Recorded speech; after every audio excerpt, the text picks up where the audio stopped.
Kia ora te whanau, ngā mihi nui ki a koutou katoa. Welcome to the Sanctuary Mountain Maungatautari virtual AGM for 2021. I would like to thank everyone for attending virtually, and now we'll hand it over to the co-chairs for this evening's proceedings. Thank you. I will reiterate that welcome to this AGM in 2021 of the Maungatautari Ecological Island Trust, and I will declare the meeting open and hand to Harry. O kia ora tātou katoa e hui tahi nei, no reira māku hei timata tō tātou hui huinga. E te atua manakitia I a mātou I tēnei wā, mai te rangi ki te whenua, mai te whenua ki te rangi, tūturu whiti whakamaua kia teina, hui e, tai ki. Hui e, tai ki e. Akatira te mono o tātou whānau, kei ngoku rangatira ki ngā waiwai huruhuru no te kaokao o Maungatautari nei rā te mihi. E te kōti hono e Harry me mihi kātika ki o kupu e tau ai a mātou katoa I te rāne. Ngā tikoro ki kaukura, karanga mai, karanga mai, karanga mai. Tēnei rangi tāmirotanga, tēnei kāhui ihorei, mo tēnei tōpū I runga I tō tātou maunga. O Maungatautari. E tūake, tuturu ofiti whakamaua kia tēnā, aungi e hui e, tai ki e, tēnā tātou katoa. So welcome again, and thank you to Ngāti Kōriki Kauhukura for opening our hui and welcoming us with your mihi whakatau. And thank you, Brodie, for responding on behalf of the Trust. I feel that we have laid the right foundation for our AGM hui this evening. So for those who don't know me, I'm Don Scarlett. I'm the Community and Landowner Co-Chair for Sanctuary Mountain Maungatautari. And before I proceed to the next item on the agenda, apologies, I'm going to hand to Freeman, who's got some housekeeping matters for us in this virtual AGM forum. Kia ora, Freeman. Kia ora, Don. No, thank you very much for that, Don. And I'd just like to say thank you, everyone. This is obviously during COVID times. Virtual AGMs are different to all of us, and it's an experience for everyone. And I just want to thank everyone for their support and their openness to this as well. In terms of housekeeping this evening, so as attendees viewing this virtual AGM, your microphones have automatically been muted. So with that, if you do have any questions or anything throughout the AGM, please feel free to leave those in the comments. And you do have the option of raising your hand as well if you find that troubling, and then we'll allocate those to the appropriate question times. In terms of leading the question times themselves, we have separate presentations throughout the evening, which will have a following corresponding question time to that as well. So whilst you're watching the presentation, feel free to leave your comments and questions in the comments section. Kia ora. So I'll move us to apologies. We have received 3 apologies, one from Karaitiana Tamatea, one from Taia Pakara, and one from Mary Jensen, one of our trustees. If there are other apologies that people wish to tender, if you can put those into the comment section in your Zoom. Other than that, I will move that we receive those apologies, and I'm looking for a seconder. Second. So Aaron seconded, and for the voting here is for the board. So all in favour, so aye. Aye. Aye. Against, no. Aye. Carry. So at this point, I'm going to hand to Poto to lead out the introduction of our trustees. Kia ora tātou, and again, welcome to everyone who's tuned in tonight. We have an exciting lineup for you tonight, and can't wait for our team to show you what they've been doing over the whole year. I'm Poto Davies. I'm the Mana Whenua representative and co-chair. And we're going to go through alphabetical order and everyone's going to introduce themselves. Kia koe, Aaron.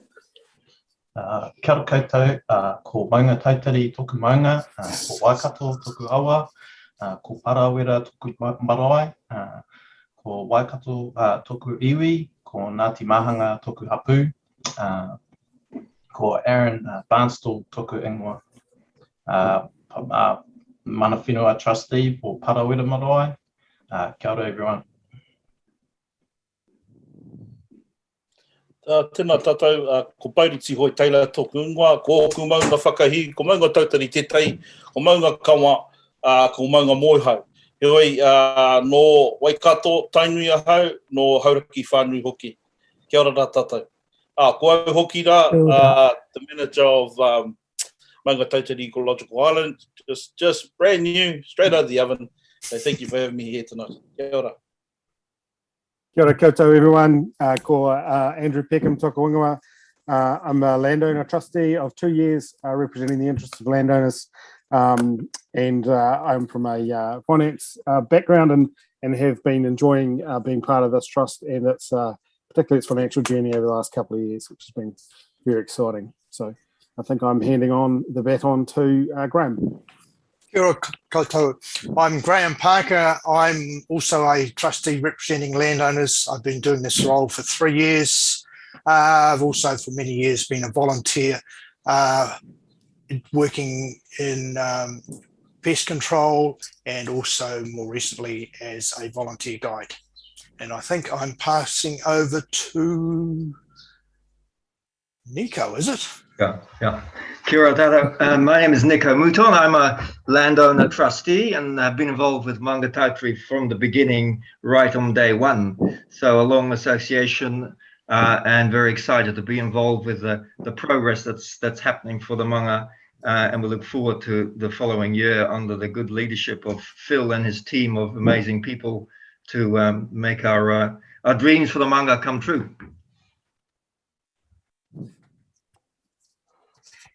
Kia ora tātou, ko Noma te ahau, Ngāti rep, and my mahi is at the Waikato DA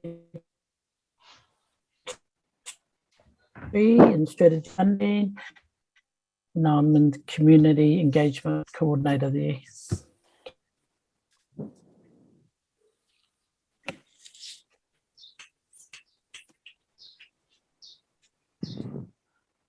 Kia ora, Norma.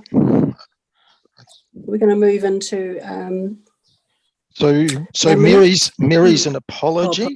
Mary Jensen is an apology. So she's been with us for coming up a year. And I will just record that there's a vacant community trustee position. A position that the board to date has chosen not to fill immediately. And this became open when Kerry Thompson resigned as a trustee. So we're presently going through a strategic planning process. That's work in progress. And the board has chosen to not fill that position in anticipation of wanting to have the opportunity to fill that position with any talent or skills gaps we might need to help us advance the priorities in our strategy when we form that up.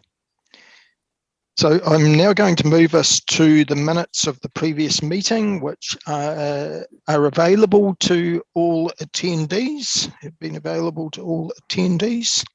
I was just reflecting that we're in those unprecedented COVID times this time last year. We had 30 attendees. There were 8 trustees. There were 11 from our team who attended, and there were 9 apologies. For those who were there, you'll remember an awesome presentation by Andrew Digby from the Kokako Recovery Group. As I reviewed the minutes, I didn't see any matters that were left hanging. or outstanding, but if anybody has any matters. So first of all, I'm going to move that we confirm those minutes as a true and fair record of that meetings, which I'm happy to move. Looking for a seconder. I'll second. So Graham Parker has seconded. All in favour? Aye. Aye. Aye. Aye. Against? No. Carried. I don't think there's any matters arising, but it's open to people to communicate those if they do. I'm not seeing anything in the chat, so I'm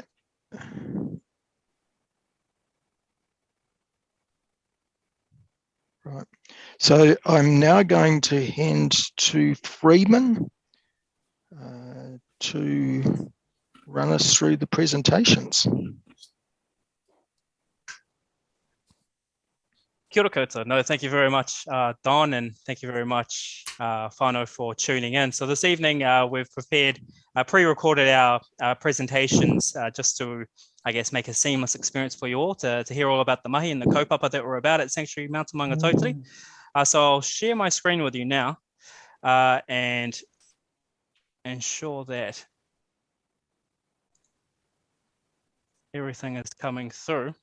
So I would just like to confirm, whānau, are you seeing Poto Davies and Don Scarlett, co-chair's presentation? Seeing that, Freeman. Kia ora koutou, fantastic. Now, if I could just ask, just while the presentations and such are on, if all of our panelists and such could put themselves on mute and turn off their cameras, just to ensure that the videos themselves, that the presentation itself goes through. Kia ora.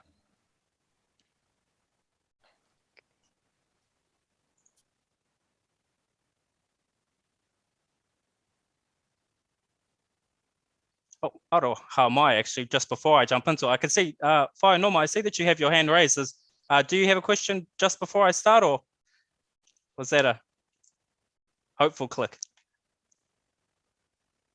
I'm guessing it's a hopeful click. We'll push play and jump on top on it. Thank you.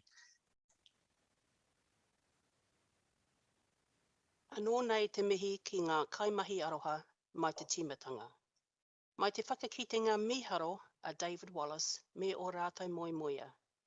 Tēnei te mihi, tēnei te mihi.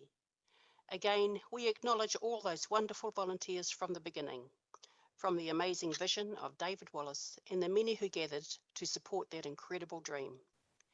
Me mihi ka tika ki te tini, me te mano, koutou I whakapaukaha I o wā, me o ihi o tira ko tō hāpori o Waipā. Āpiti atu ki ngā hunga mate, o tira ko koutou te hunga ora. Mana whenua, ahi kā, tēnā koutou, tēnā koutou, tēnā koutou. We acknowledge the many that have invested time and energy, the community of Waipā and beyond, those who have passed on or passed away, and mana whenua who forever remain ahi kā. Ahakoa ngā piki me ngā heke, hei pūawai te whakaaro. Ko te mea nui e ora ai ngā tamariki katoa o tāne mahuta, rāua ko haumi e tike tike. Mauri ora ki ngā atua Māori. Even though there have been many ups and downs, the dream is realised, and more importantly, all the children of tāne mahuta and haumi e tike tike are flourishing. Over to Don. Our project is in a solid position despite the challenges of these unprecedented times. We are solid. However, most here will know we have been in more precarious positions. We could also be more secure, but we are not. However, we are solid despite the huge challenges of operating our business in these unprecedented COVID times. What underpins our solid? Inspired, capable leadership, multi-talented, a resilient, passionate team, and a great team of capable volunteers. Our team's deliberate focus on refining and developing our business processes has provided a resilient foundation to work from in these challenging times. Thirdly, our partners who are standing beside us as we weather the shutdown of our visitor businesses and reduced grant income. Wage subsidy has helped, but our partners are our rocks. This supports our solid financial position and our solid business position. The future, sadly, still remains uncertain. However, we think we are well positioned and well supported with the experience and passion of the team of inspired kaitiaki who make Sanctuary Mountain what we are today. I pass back to Portal. Kua angitu ngā kaitiaki katoa, e rua ngā hui whakaharahara, e whakamana ana i a mātou me a mātou mahi tai ao o Maungatautari. Tuatahi, he rārangi iho toa o tāpoi Aotearoa, a tuarua, he rārangi iho toa mō te tohu Pākahi o Waikato. As inspired kaitiaki, our mahi has been successful. We will be attending the Aotearoa Tourism Awards as a finalist, and we are also finalists in the Waikato Chamber of Commerce Waikato Business Awards. Kia ora, Don. We have all heard this. Our world is facing a climate crisis, a biodiversity crisis, indeed a nature crisis. Just last week, we were told 4,000 indigenous species in Aotearoa, New Zealand, face extinction by 2030. Further, we also see evidence of well-being crises, mental and physical health crises, and more. In this context, we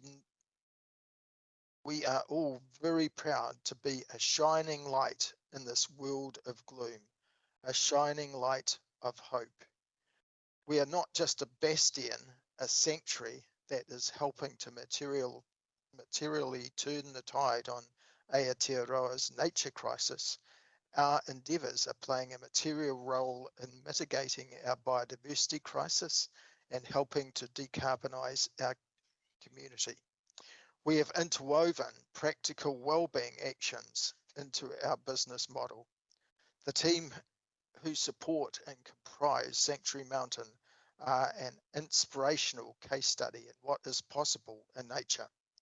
We are both inspired kaitiaki and inspiring kaitiaki.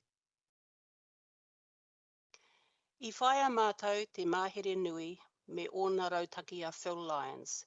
Ki tōna ake, me hanga tētahi tōpu whakamiharo kia huhua, kia puawai i ngā tau e toru. Ānā, kua eketia e mātou ki ngā taumata whakawhiwhinga. We have followed the strategic plan laid out for us by Phil Lyons. It was always his plan to build this organisation into an exemplar of excellence, with abundance, fruitful and flourishing in year 3 of his contract. Thus our entry into the significant awards. Kua waihangatia e Phil tōna tōpu tapu kē, i a rātou rānō te maiatanga, te awenga, hei ihorangi. Nā mātou, ka taia te whakanui tēnei wāhanga rua tekau tau. Phil has moulded a superb team of inspired kaitiaki.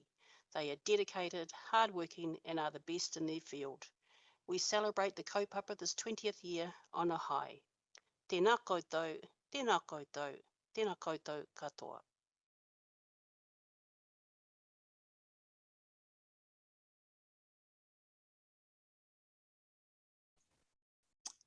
Kia ora te whānau. Thank you very much for listening to our co-chair report. I just wanted to jump in quickly, just let everyone know that the volume on the video side has been maxed out, unfortunately. So if it is still a little quiet on your end, aroha mai for that. but we will be continuing with the remainder of our Sanctuary Mountain CEO presentation and then the rest of our teams. Aroha mai for the interruption though. I'll just be bringing up our CEO presentation and I'll be sharing that with you all now. Oh.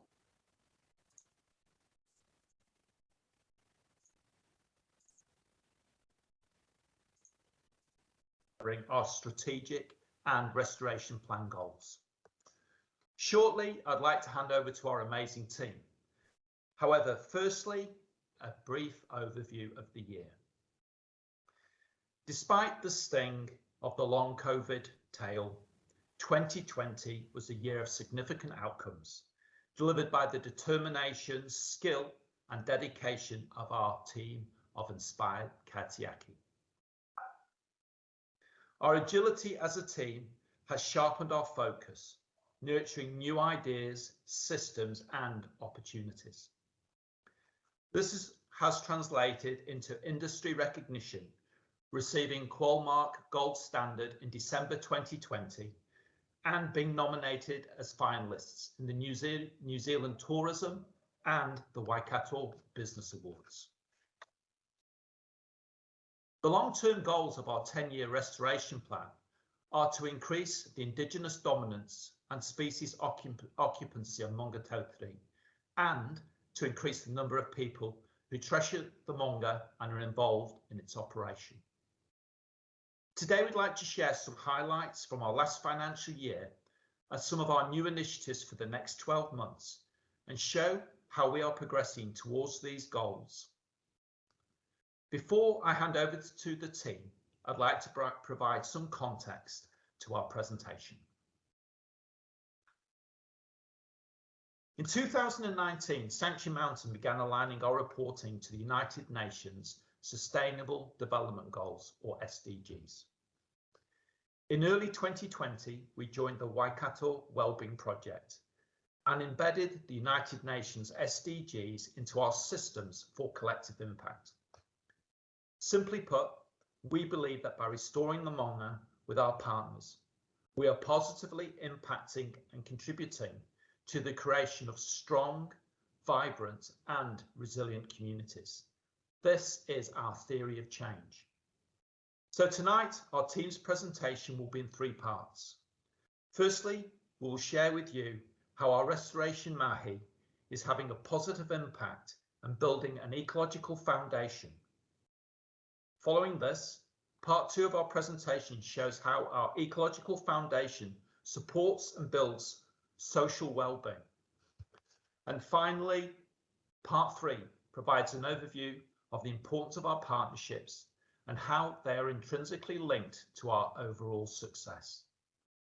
I would now like to invite Janelle, Warwick, Dan and Craig to tell of this great mahi, what they do daily to build a strong ecological foundation by sharing the mauri and mana of the Maunga. Team, over to you.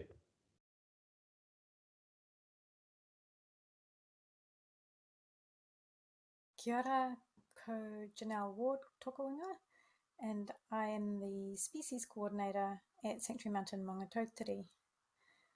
On the top left here, I'm sharing some species survey data with you, and we have the hihi population estimates from surveys over the last few years since they were introduced. And you can see that in the previous survey in 2019, we had our highest population recorded yet.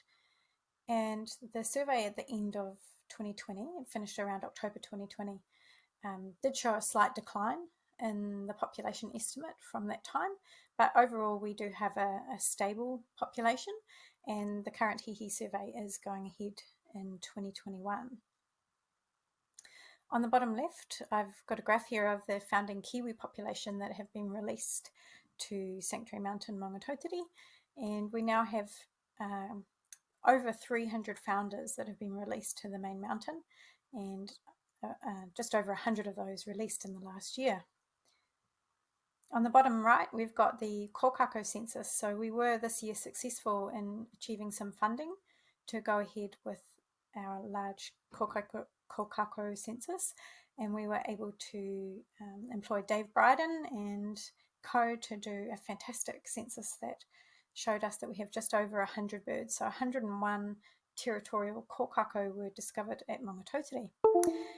This is actually more than double the previous survey, which happened in 2018, where we had about 44 territorial birds. And with more than a doubling of the population in 2 years, this is actually the fastest known growth rate of kokako on the mainland.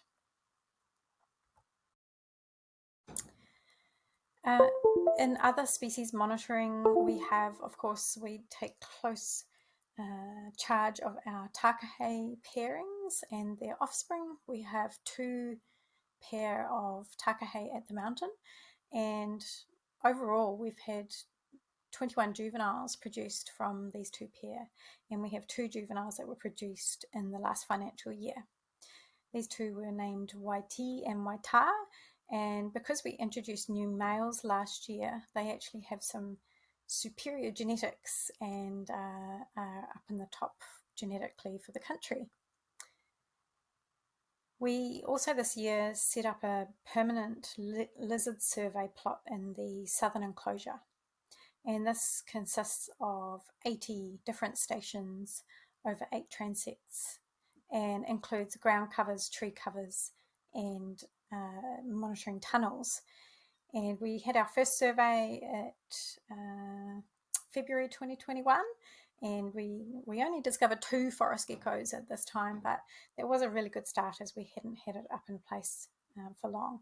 We're going to be making some mild changes to the tree covers over the next couple of months and hoping to do the next lizard survey later this year. Also in 2020 and 2021, in the last financial year, we managed to complete the Tuatara Survey, which was right on due at the 5-year mark. And we were able to find 27 plus tuatara in the tuatarium, in the wetland, and 24 plus tuatara at the other site where we have tuatara that we do not disclose. This included quite a number of juveniles and showed that they are breeding successfully and that some of those juveniles are being recruited into the population. And all of the adults that we caught were in really good body condition and looked great.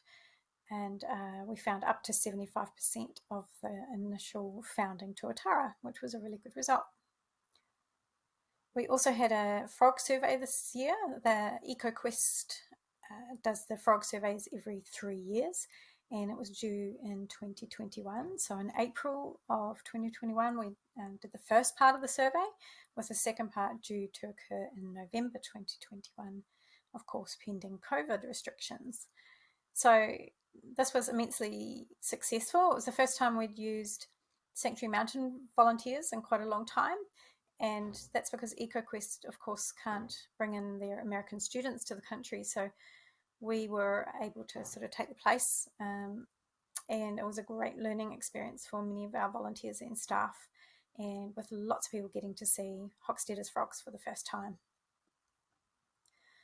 We've also initiated a couple of fungal survey projects in the past financial year, including an iNaturalist project at Sanctuary Mountain Maungatautari.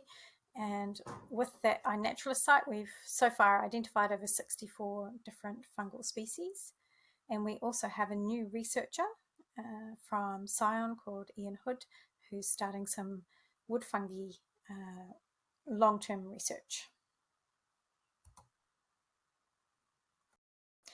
Of course, one of the biggest events of the year was the Rifleman or Titipunamu Translocation, where we picked up 40 birds from Puriora Forest and 40 birds from Pirongia Mountain. And these were released in late May and early June. And it was an amazing experience. Everything went super well, and 100% of the birds released did fly off successfully. The plans are to, of course, survey these guys in the next couple of years to make sure that they're thriving and that they're breeding.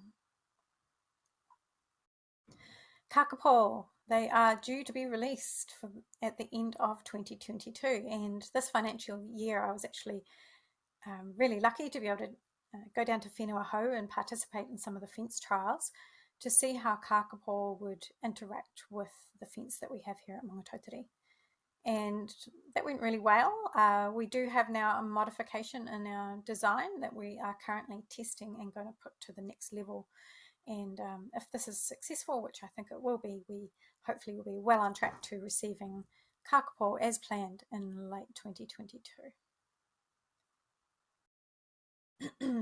We've also had some mild North Island kaka monitoring and a little bit of wild bird rehabilitation as we had some injured birds this year that we took to Hamilton Zoo, and we are looking at a permit to extend our ability to be able to release captive bred kaka in the next following year. In other species management activities, obviously we continue our feeding for takahe, hihi and kaka. And we have a lot of research happening on the mountain over the past year and continuing. We have a number of universities that have got some ongoing projects that are happening around the mountain, and these include invertebrate genetics and abundance, tree phenology, and water quality. We've also got some significant restoration work happening in the Tautari wetland, and we're also starting in 2021 some plans for some new restoration work in the southwest of the mountain. So species monitoring to happen over the next financial year. We do have the second part of the frog survey to hopefully complete in November, and we're just starting a new process for fish survey. So we're going to be working with some colleagues at NIWA and designing a new fish survey so that we can see what's happened with those guys that were released some time ago now in both the southern enclosure and the wetland. Although we have a booming population of kokako, we have determined that there are not quite enough founders for really good genetic health of that population. So we are planning to translocate up to another 20 birds over the next couple of years, and that hopefully will first start happening in 2022 with birds potentially coming from Tiritiri Mātangi. We are seeking funding for that, and it will be determined on securing that funding in time to be able to plan this successfully. And last but not least, we will continue with upgrading our lizard surveys plots in the southern enclosure, and we hope to carry out another survey in summer of 2022. Thank you.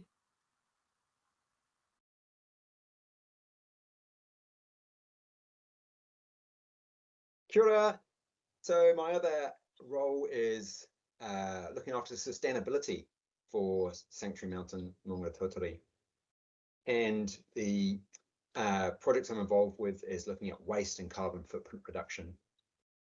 Back in April, I was working with a group of students from Blake Inspire, and these students were handpicked as really highly developed in their ideas around environmental issues and how to solve environmental issues. We were walking around the southern enclosure, and one of them said to me, "So what's the material used for the flagging tape I can see, and is it recyclable, and you know, how do you get rid of it, and is it plastic?" And yeah, I was really blown away that, you know, even our flagging tape is an issue, and obviously it doesn't break down, and you know, there's a lot of it in the bush. So a natural question for people that come to visit us on the Maunga is, are we walking the talk when it comes to our waste and carbon footprint reduction? So our commitment to the United Nations Sustainability Development Goals and to the Waikato Wellbeing Project also calls us to action. So we started to measure the amount of waste. We've been doing that since 2019. And we also this year started to measure our carbon footprint. In 2019, we contracted Extreme Zero Waste from Raglan to audit our waste system. And we did this again in April this year. And they provided us with recommendations on how to minimize our waste. So some of the highlights is that since the 2019 audit, we've put into place many of these ideas. As you can see that we've been able to reduce the amount of waste in weight and volume that's going into landfill by 10% by weight and 13% by volume since 2019. And that's come out by more recycling and more composting. And as you can also see, that the recyclable portion of waste that would actually end up in landfill in 2019 was just under 40%. Roll on 2021, we've reduced that to just under 20%. So that's a massive reduction in waste that would otherwise have ended up in landfill. So some of the impacts of this is really learning. And because we're measuring our waste and our carbon footprint, we're able to learn how to be a healthy community. We're able to educate and share that information, that learning with others, our visitors and students and that sort of thing.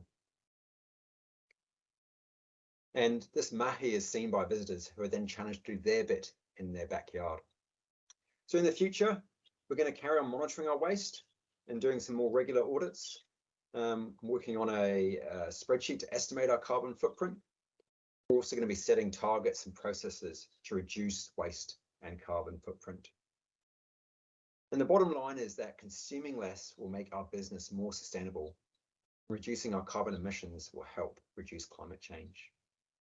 Kia ora.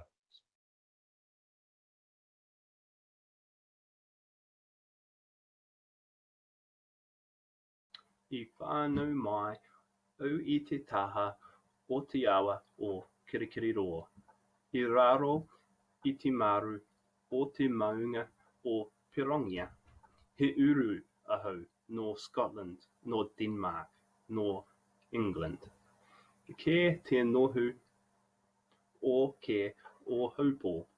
Ko Dan Howie tuku ingoa. Tēnā koutou katoa.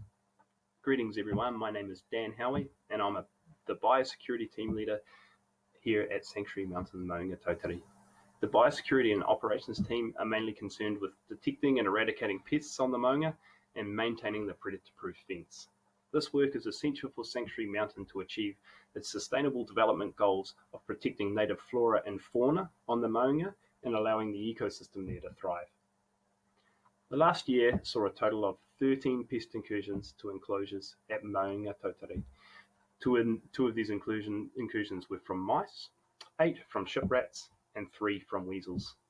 The map on the screen indicates where these incursions happened. Blue squares show where weasels have been tracked, red dots where ship rats have been detected or tracked, and yellow triangles where mice have been detected. For all of these incursions, pest responses were put in place and all enclosures are once again pest-free, with the exception of the northern enclosure where an ongoing pest response has been conducted.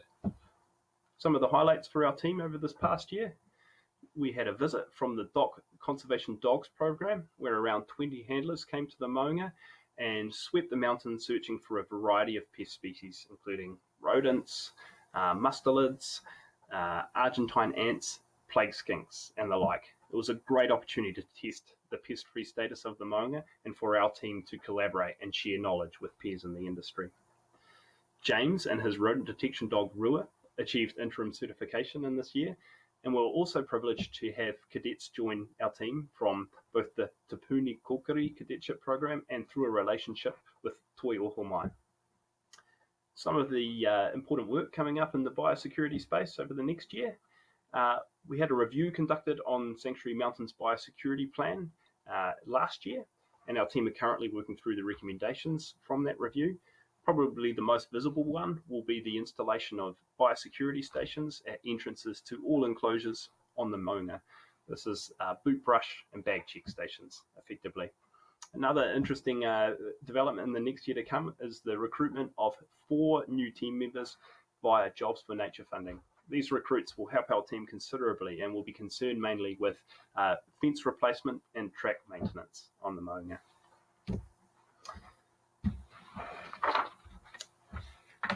Over the past financial year, our team responded to 86 after-hours fence call-outs and several more through the day. 7 of these call-outs were for significant events, causing a total of 9 sections of fence to be destroyed. The map on the top of the screen shows where these fence breaches happened. Red dots are where vegetation has struck and damaged the fence or formed a bridge across the fence, and the blue square is where a culvert was found jammed open as a result of a storm event.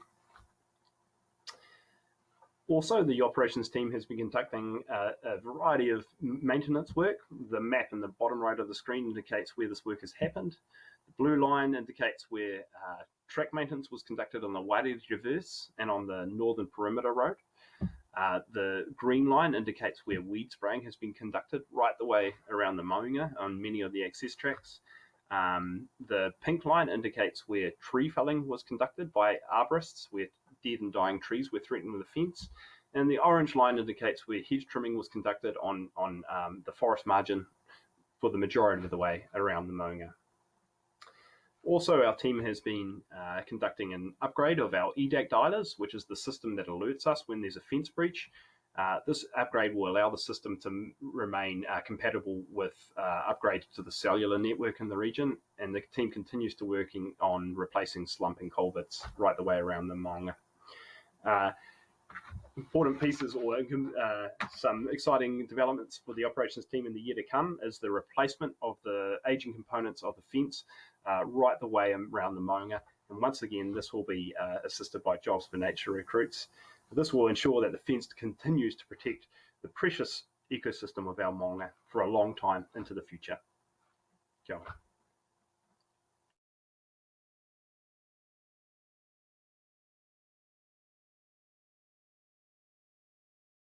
Thank you for sharing, team. Great mahi. We'd now like to share how this amazing ecological foundation supports social well-being, builds strong and resilient communities. Tali, Rosie, Freeman and Warwick will share how this translates into quality education, good health and well-being, good jobs and economic benefit. Over to you, team.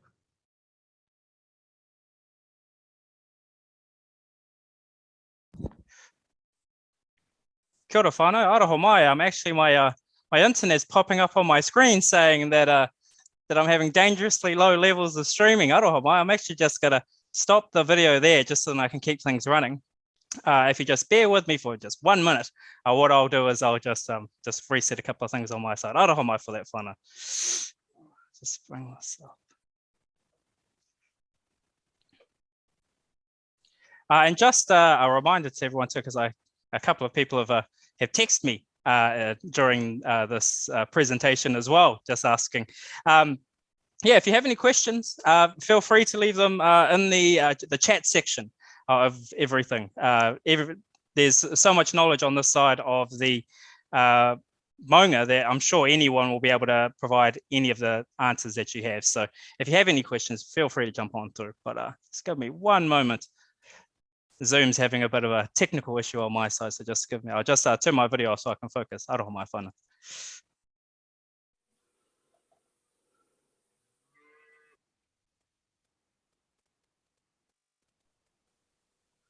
The question there, Phil, perhaps, is the park open for level 3 Kirikiriroa whānau over the mountain track? Yeah, so at the moment on all of the alert level 3, my understanding is really for sort of any outdoor activity that's localized in the Waikato. So I would say if it was a local activity, yes, it's definitely there and open. But certainly we wouldn't sort of, I think the alert level 3 is really saying that you've got to stay local if you're doing some activity. So that's over the mountain track, but not the southern enclosure and not the visitor centre. Correct. Yeah. Correct. Yeah, visitor centres closed until alert level 2.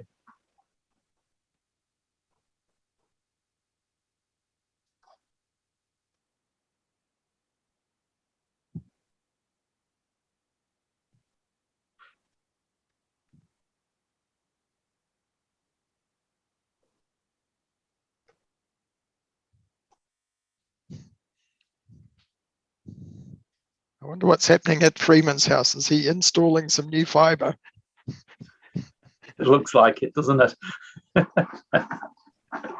Oh, my computer's decided to have a complete meltdown and nothing's responded. But if you just, 2 minutes out of my phone, I'm almost there. Looks of things.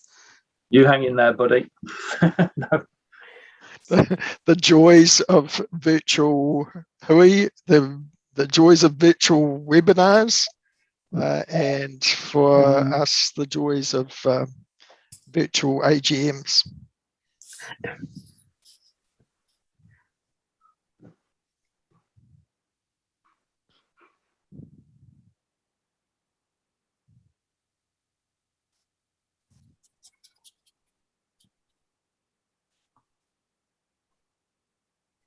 Yes, when we get to the other side of this, we'll all have lots of stories about experiences, virtual experiences that we've had.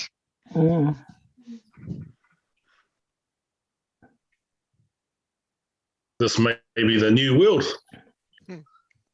Yeah.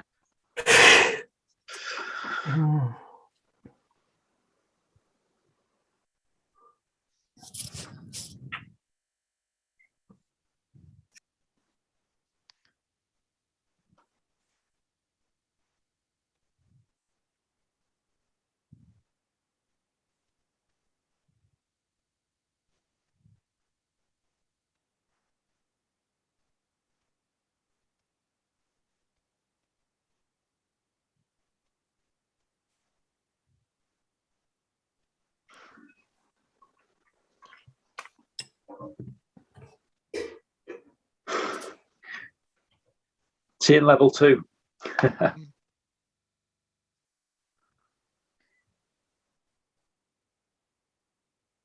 I see Graham offering to do the financial report while Freeman's working. Graham, I'd understood that you had a recorded financial report as well, or are you happy to do that freestyle?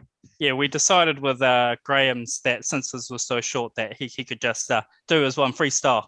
So yeah, Graham, if you don't mind doing that, and then we can jump into the Q&A for the financials, and then I'll just finish up this, the sides of things. Kia ora, thank you. Thanks, Freeman. Thanks, Graham. Okay, so I'm sure everyone's really excited that we've brought forward the highlight of the AGM, which is always the finances. Yay! Hey, that wasn't a joke. I'm serious about this, guys. So my name is Graham Scott. I'm born and bred here in Cambridge and have been involved with the Maungatautari Ecological Island Trust project right from being handed the first bank statement, if any of you are old enough to remember what they are. So watched it sort of over the years, and it has been really tough. We've had some very, very tough years financially. Like every whānau, when money's a bit short, we all tighten our belts, and some things have gone by the way over the years. I am pleased. Well, last year at the AGM, I said we were in the strongest financial position I'd ever seen, and I'm pleased to say that this year it's even better. So I'll just share my screen quickly and show you a few. Okay, I'm not allowed to share my screen, so I'm not sure if Freeman's able to change that. Doesn't matter. Basically, revenue for the 2021 year was up on the 2020 year, and spending was up even further. Out of my grant, you can share your screen now. Sorry. Right. Thanks, Freeman. Right, so not sure. Hopefully, everyone can see that.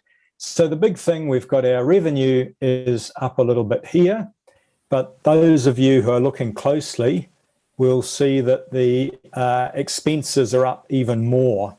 So we've made a loss on paper, but this is after allowing for depreciation of 360,000. So this is acknowledging that our fence, all the equipment that we're using is slowly wearing out and one day will have to be replaced. However, it means our cash position is strong. So at the end of the year, we had 700, 800 odd thousand in cash. But before everyone gets too excited, we've got a figure down here of 600,000. This is money that if we don't spend it, we have to give it back. So there's a lot of money that's been donated or granted to us on the condition that we build the new education centre. So if that doesn't go ahead, we'll have to give the money back. So I know that Phil's working extremely hard to make sure we don't have to give any money back. The other thing that I just wanted to share with everyone, when I can find it, this is one of the tools that we've been using in the Finance, Audit and Risk Committee to keep an eye on where the money supply is. So over the last 17 months, we've averaged nearly 200,000 of buffer funds in the bank account. Now, before we get too excited, that's about a month and a half worth of expenses. It would be nice if there was a little bit more there, but this is a huge improvement on what things look like. Actually, let's see if I can, no. It's a huge improvement on what it used to look like before May 2020. So we're in a position now where we monitor this every month at our meeting.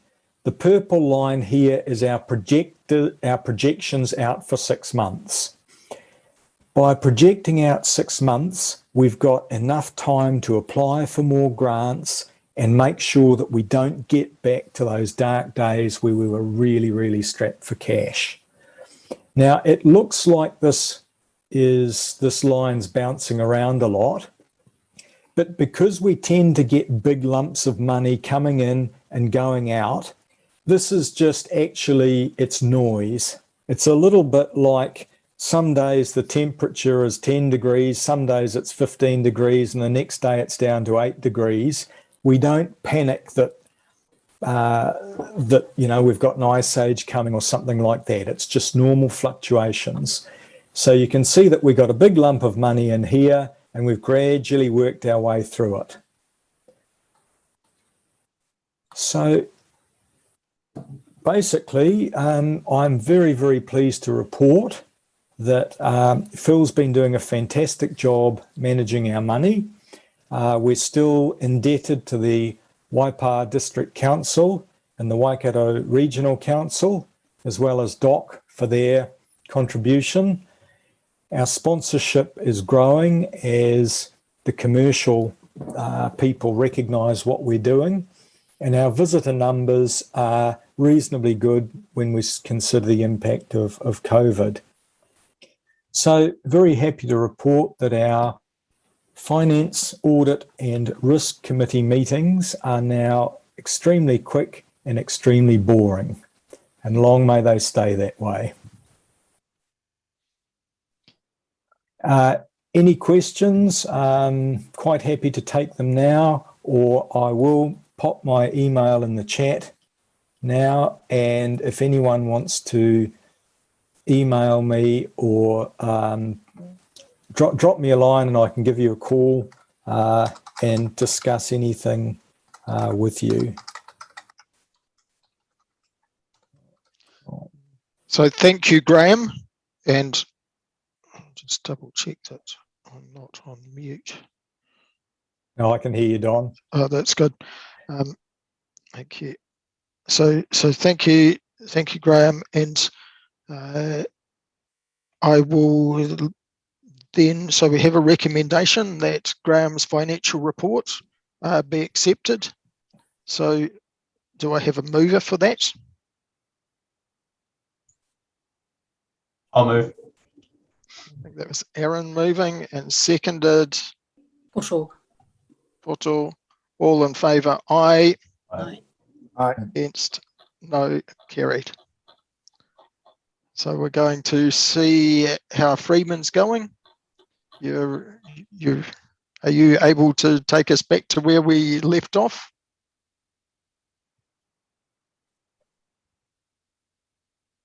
You're on mute.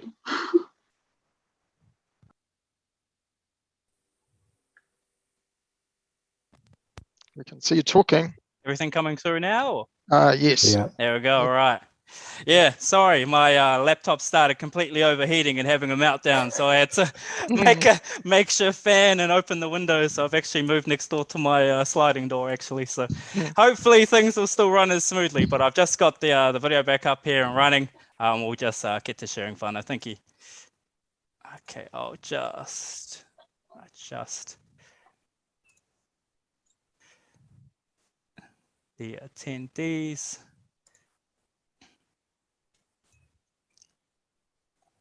Okay. Oh, I don't know, my Graham, I'm on, Graham Scott, on your side. It's still popping up on my screen saying that you have control for some reason, but I'll just change that. Test that. Nah, actually, we should be good. Actually, I think I've just changed it now. Yep. Okay.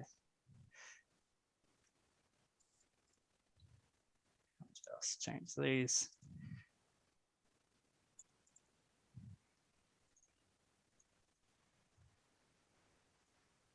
Okay, now what's going on? Jeez. Okay.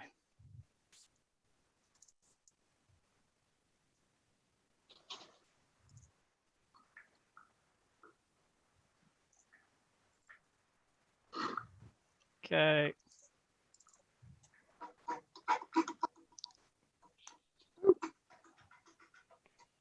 And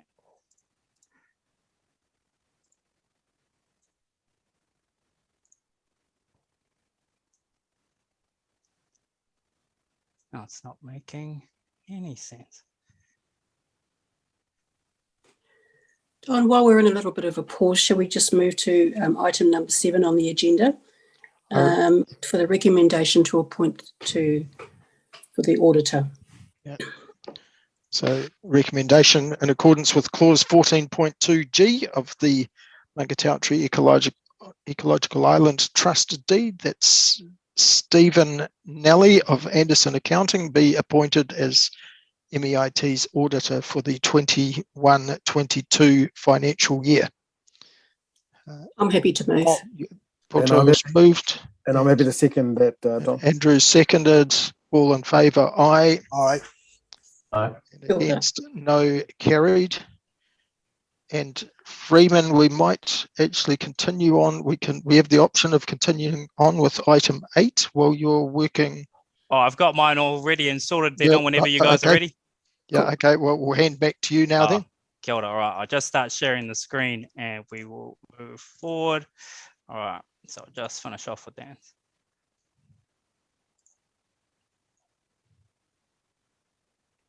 Kia ora tātou, ko Craig Montgomery aho. I am the Kiwi Ranger here at Sanctuary Mountain Maungatautari, and I conduct most of the, if not all of the Kiwi work here at the Sanctuary. So in total, the Sanctuary has now received 311 founding Western North Island brown Kiwi. 72 of those from the original releases that happened here from 2005 to 2015. But since 2018, I've been a part of releasing 239 of the new Kiwi Kohanga founders. So in the last year, it's been quite transformational as far as the surveys that we are starting to roll out on the mountain. The biggest piece of work this year has been the Kiwi Conservation Dog Survey. We had Tom Donovan and James McLaughlin from up north come down and conduct a 60-day survey of the mountain with the goal of finding as many Kiwis as we possibly could. The goal behind that was to detect all those Kiwis and scan them with a microchip reader. Microchips are obviously what the founding Kiwis have implanted under their wing. And so based on microchip versus non-microchip, we can find out a ratio of what the Kiwi are doing on the mountain. So after those 60 days, we found 47 Kiwis. 11 of those were founders, which could indicate that we have a very, very successful breeding population on the mountain, because 36 of those were wild bred Maungatautari birds, which is really exciting. We always suspected they were doing really well, but it's really good to have some really concrete evidence that this is actually happening. And then we had our first official Kiwi call count survey. We had 5 sites all over the mountain, which we monitored for 4 consecutive days. Now, to do that, I had to recruit a lovely bunch of volunteers, and we had a training day, which I think we had about 60 people turn up to that particular day, and was hugely successful. And I think it was probably about 95% of those people actually came and participated in that survey. Amazing results, 16.8 calls per hour. Nothing too alarming, but very exciting results in that. But the highest result at one site was 75 calls in 1 hour. So yeah, exciting. Watch this space.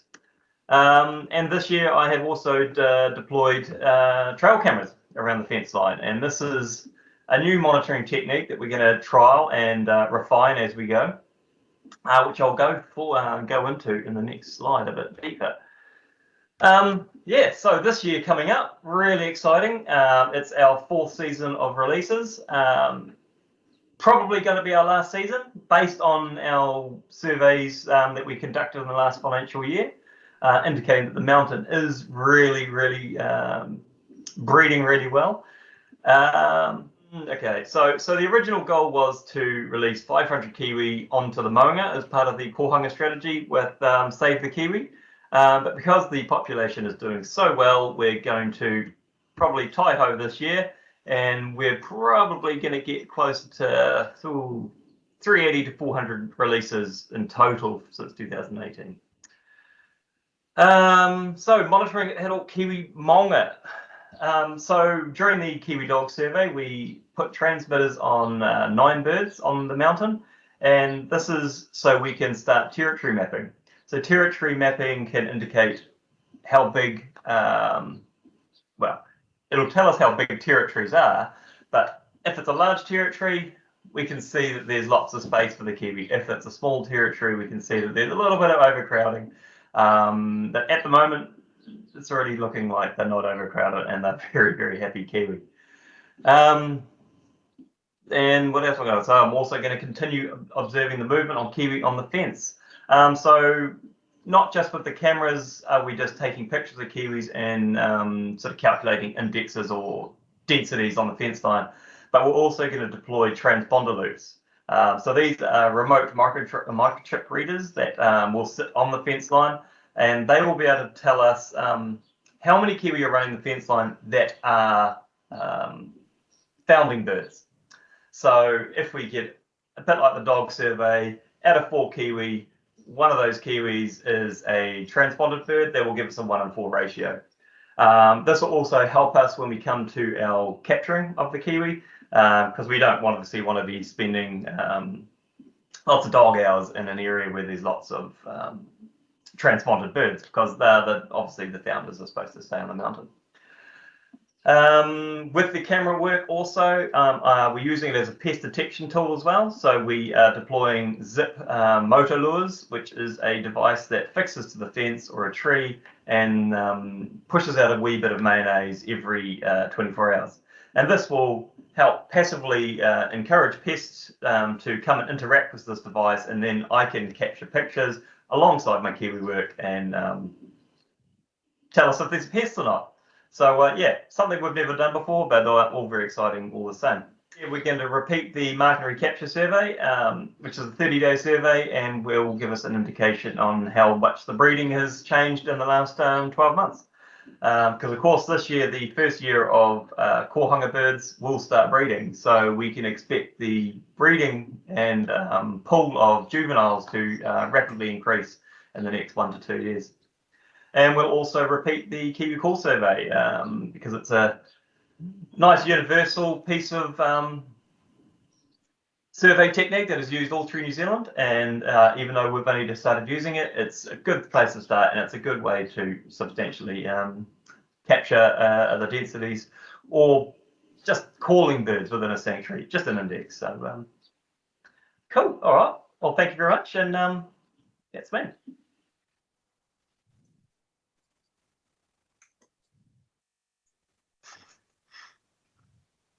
Thank you for sharing, team. Great mahi. We'd now like to share how this amazing ecological foundation supports social well-being, builds strong and resilient communities. Tali, Rosie, Freeman and Warwick will share how this translates into quality education, good health and well-being, good jobs and economic benefit. Over to you, team.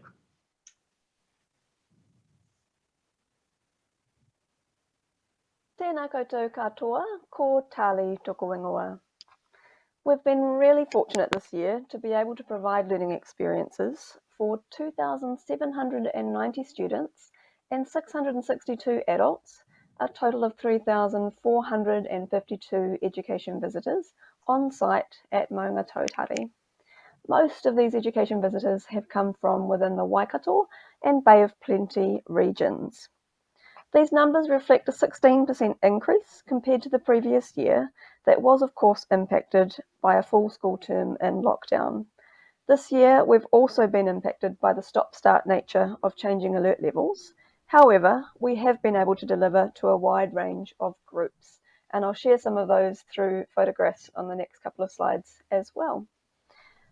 To the highlights. So teachers have indicated to us a 97% satisfaction with the programs that we deliver, and also a 97% satisfaction with the student engagement in these programs. So this is a fantastic result to see. I'd like to thank and acknowledge all of our educators for their hard work in facilitating these experiences. We've also had 3 new education contractors join our team this year, and they have dived straight on in and done a great job with our school groups. So thank you to all of you for your support and your contributions. I'd also just like to take the opportunity to thank the wider Sanctuary Mountain team as well, as they support our education program in a variety of ways, some of which you'll see shortly in photographs too. We've also been working hard on our pre-visit and post-visit resource materials for teachers that can support them in a visit to Maungatautari, and these resources are available on our website. Post-visit resources in particular focus on the actions that students can take either at home or back at school for conservation outcomes once they've had their visit. We've also initiated an e-newsletter that gets sent out to schools once per school term. And this enables us to share stories of what's happening on the Maunga, but also opportunities and resources that are available for teachers within our education program. We have close to 300 subscribers for that newsletter. And if you are a teacher involved with a school, or you know some teachers that might like to sign up to this e-newsletter, you can do so by going to the education section on our website. I'd also just like to thank a couple of people here. So in the photograph down below, the 4 students shown there are Year 2-3 students from Selwyn Ridge Primary School in Tauranga. And at the end of the year last year, they visited us, having raised $400 at school that they donated during their visit. So thank you to them for that. And also thank you to Mother Earth for their ongoing support of our education program. At the moment, in the education space in New Zealand, the New Zealand curriculum is undergoing a refresh that includes a bicultural framework. NCEA in our high schools is also undergoing a change program.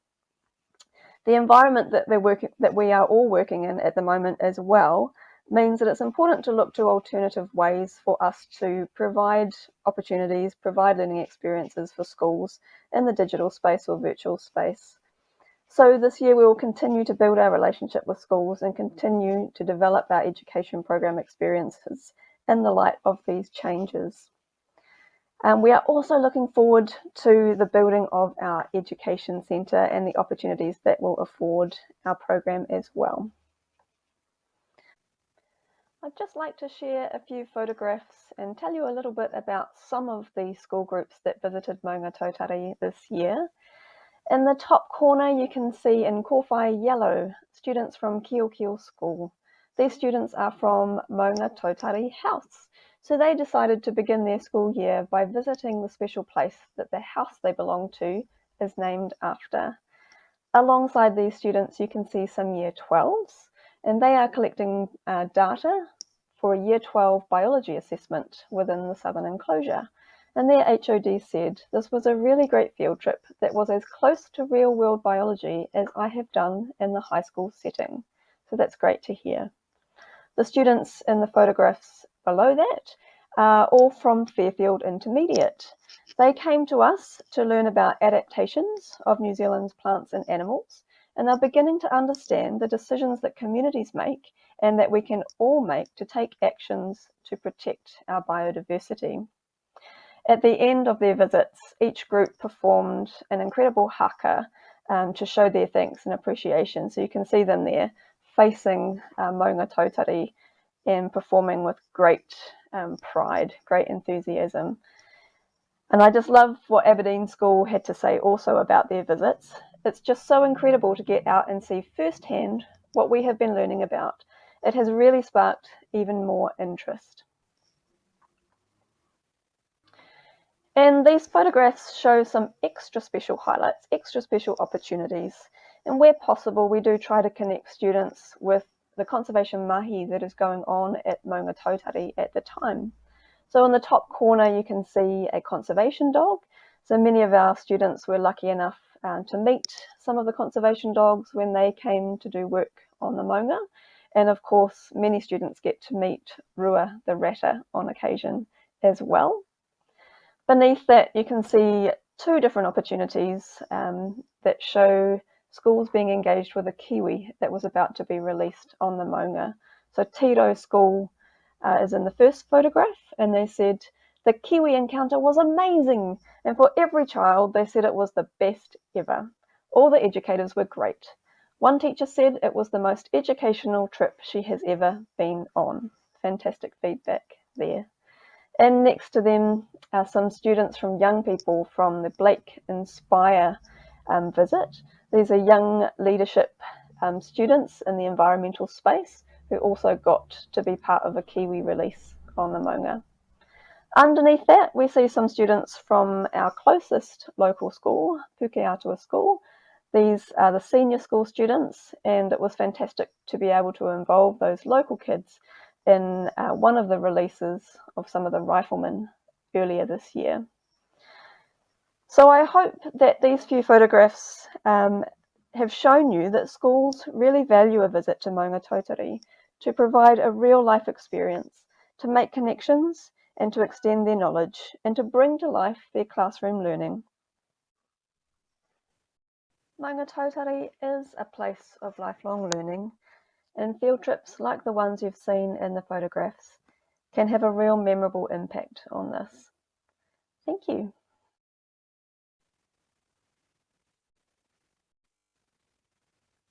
Tēnā koutou katoa, ko Rosie Kahalane, tōku ingoa. I look after the guided tour program and the wellbeing program. So over the 2021 period, we did 430 tours to 1,463 visitors. That did see an increase, which is quite remarkable given the current situation, of 7.4%. 18% of our visitors to Maungatautari do a guided tour, so that's 82% that don't. So there is a real opportunity there to move these to guided tours. Popular tours are our seasonal forest tour and our wetlands tour. You can only do the wetlands tours with a guide. So that's where we've got our two taonga species, Tuatara and Takahe.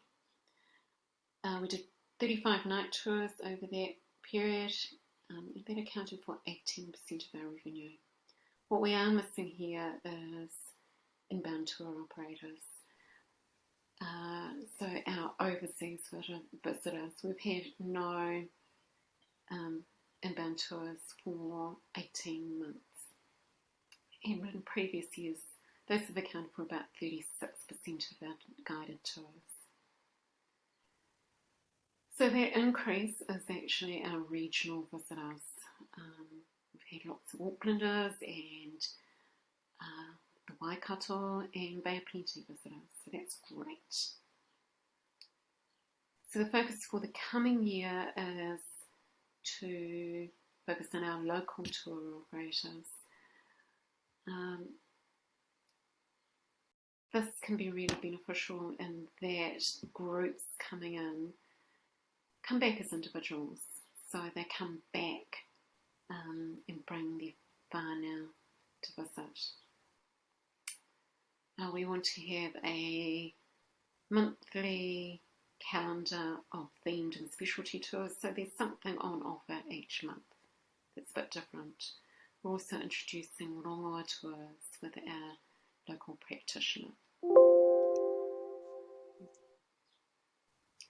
The other part of my role is focused around the Wellbeing Program. It's very much a new program, and we have piloted a one-day forest immersion program where we bring small groups in and we get them to slow down and use their senses and enjoy the ngahere. Over these pilots, we monitored various health indicators as well, and we asked for feedback. And that's been a really interesting process. One of the things we did is a profile of moods. So participants filled out a survey before and after the workshops, and you can see things like they group various moods together, so you can see things like anger, anxiety, confusion, depression, fatigue have all dropped away and vigour's increased, which is exactly what we would want to see. We also took their blood pressure and found a reduction in both systolic and diastolic blood pressure from generally high normal range to normal optimal range. These are some of the comments that we got as well. Very happy with the experience and came away refreshed with some more tools in the toolbox. A great way to bring the group together, felt safe and comfortable. Wasn't sure what to expect, was a bit hesitant to start with, but it was a relaxing, rewarding day. I felt like I came out of the forest a new person with a greater appreciation for the forest and all it had to offer.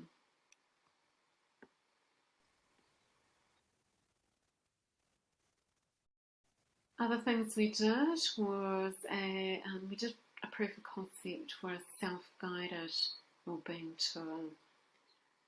And we also did a wellbeing survey of volunteers and locals. But there's a separate presentation on that, and I won't cover that here. Focus for the 21-22 period is wellbeing recognised as a reason to visit, alongside visiting the beautiful ngahere, seeing the amazing work that we do with species and conservation, the nurturing and nourishing mental and physical well-being that the forest has to offer. It'd be great to see Maungatautari as a place for well-being. We're going to launch Nature at Work, which builds on the one-day forest immersion day. We're partnering with Nature and Nosh to offer a 1 to 2 day program targeted at corporates. We'll continue to offer other wellbeing events like forest serenity and meditation, and it would be great to be able to launch an aged care program, which we've done some work on this year as well, with really satisfying results. Thank you.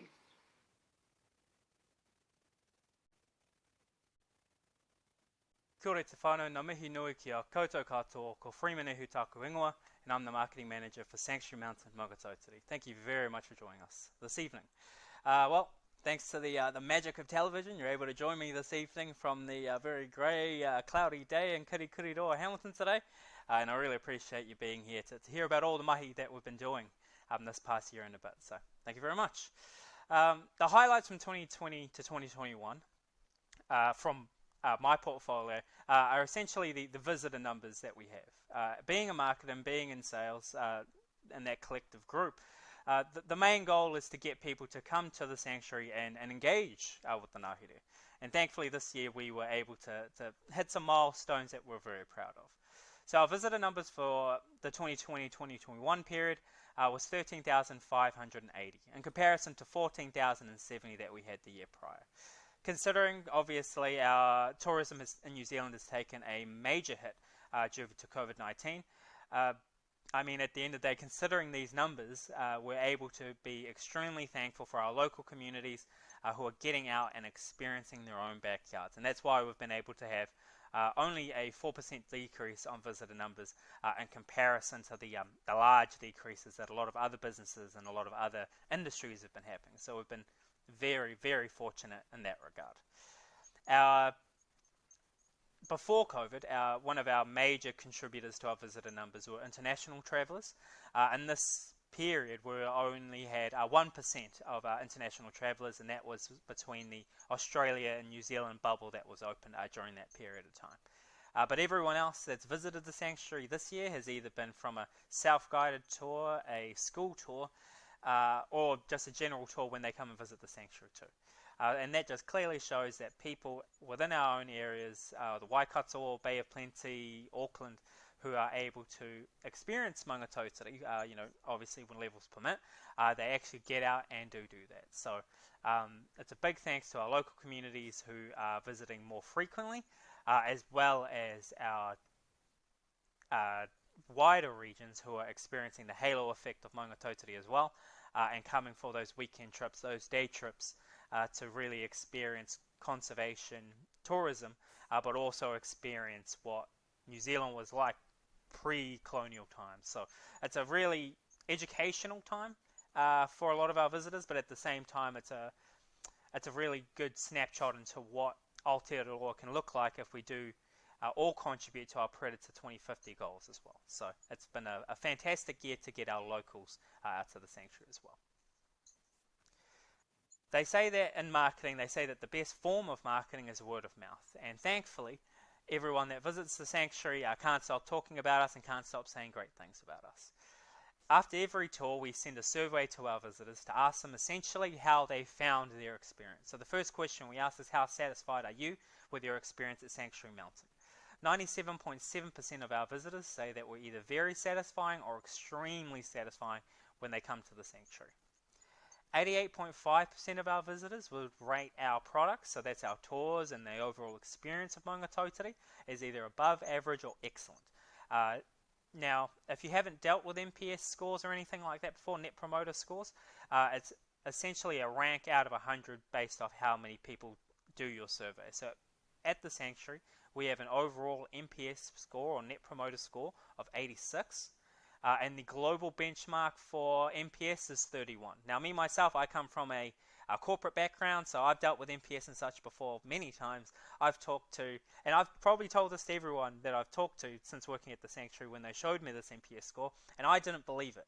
Everywhere that I've worked has maybe had a 10 NPS or a 20 NPS score, but to come to somewhere that is almost triple the global benchmark for NPS just clearly shows the amount of aroha, the amount of mana and mauri that is put into the experiences of maungatautari, but is put into the overall project of the maungatu. And that's just a testament of the work that's been done now and for those before us as well. So realistically, we can only do the work that we're doing now because we are literally standing on the shoulders of giants to do this awesome mahi, and we truly believe in the kaupapa. So we want to thank everyone for being part of that too. Our highlights from 2020 to 2021, Obviously, because of COVID and everything else in that regard, we had to really look at how we could still promote the sanctuary in a way that is authentic, but also do it in a safe way. So what we were able to do is we were able to team up with local media agents from Sunday TV. We're able to team up with 7 Sharp to be able to showcase some of our mahi on the news and our partnerships and such as well. For those who have been flying on Air New Zealand, we still do feature in the Air New Zealand safety video, and obviously once our international flights start up again, that will still be included in there as well. This is all in conjunction with our partnerships, which really do push us forward in not only the conservation work that we do, but it pushes us forward in reaching more people that haven't heard about the project. So our partnership with Mother Earth to help bring kakapo to the sanctuary not only engages people from the conservation sides of things, but we also team with our education team who also provide collateral from Mother Earth to give to our school groups that visit as well. So these are the Mother Earth muesli bars which contribute to the kakapo coming to the sanctuary. And everything that we do simply is because of the partnerships that we currently have. The year ahead and what that looks like. Now, from a border perspective, internationally, we're not entirely sure how that will look. I'm a firm believer in only focusing on the things that you can control, and the things that we can control are the things that are our own backyard. So we're really focusing on our domestic market and working in partnership with local and national organisations. So currently we're partnered with Hamilton Waikato and Tourism and finding ways that we can bring more engagement from our Waikato Waipa areas, as well as those extending Bay of Plenty, Auckland areas, obviously once they open up to level borders and such as well. We're also looking to provide more local events for people, so we're looking at a monthly event schedule, obviously once we are out of alert levels, to be able to provide our customers with more engaging activities and experiences that they can do at Sanctuary Mountain Maungatautari. It's about finding ways that we can engage with our locals and bring more rangatahi into the sanctuary as well, so then they too can see that this is a taonga worth protecting, and potentially look at volunteer roles and other ways that they can get in touch with conservation and how they can help out the kaupapa too. We're really looking at increasing our digital products and what we can provide to customers who may not necessarily be able to visit, especially during these COVID alert times. So we're looking at creating a Kaitaki Plus subscription model, which is going to sit in conjunction with our current Inspired Kaitaki model. So what Kaitaki Plus essentially will be an online platform which provides digital content to our customers. So we're talking bird bios, up-to-date video and content of what's happening with the species and the taonga manu around the sanctuary, as well as what's happening with the fence and all the other projects that happen at the sanctuary too. So think Disney Plus, but specifically for Sanctuary Mountain specifically. With Kaitaki Plus, this is definitely a bigger model that we're doing now, so it's definitely going to extend into the 2021 year, but this is definitely something that we truly believe will be able to engage not only with our local national audiences, but our worldwide audiences as well, who will be able to experience the mana and the mauri of Maungatautari from the convenience of their own homes. Now, other than digital, yes, we as I mentioned, we are focusing on local, but we're also focusing on people. So when the COVID alert levels lower, we still have plenty of experiences and events that we are looking to attend and run. And this is in conjunction with the local events that are happening in the Waikato area. So the New Zealand Motorhome and Caravan Show, as well as the Waikato Wellness Show, to be able to engage with audiences that may be looking for a way to increase their wellness, or looking at their own hauora from a conservation perspective, and how the ngāhere can help them ground themselves during these times too. We've got a pretty big year ahead. Even in lockdown, regardless, there's still plenty of things to be done. But we're extremely proud of the work that we do, and we are genuinely looking forward to showcasing our mahi moving forward too. Thank you very much for watching. I'll just pass you on to the next speaker now, and I hope you enjoy the rest of the presentation.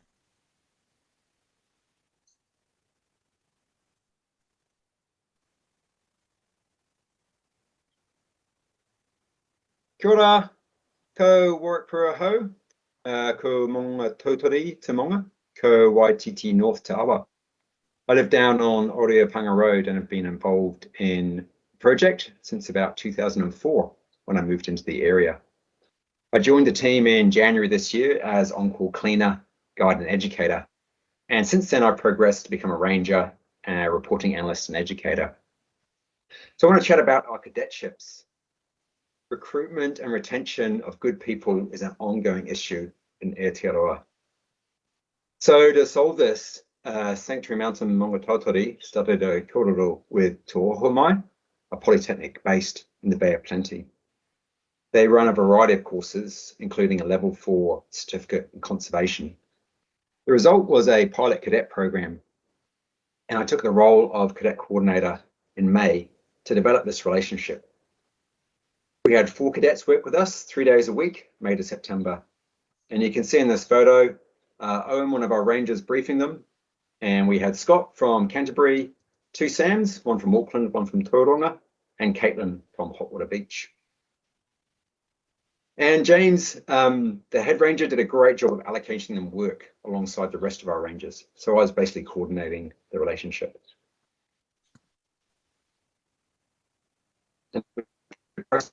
And good relationships with Tohomai. I felt very proud of the cadets as they turned up each day, worked dang hard, and learned new skills, whatever the weather. They even taught us a few things. One of the impacts of their time with us was a double whammy. So at the end of the program, we surveyed the cadets and asked them to rate their competence in conservation before and after the program.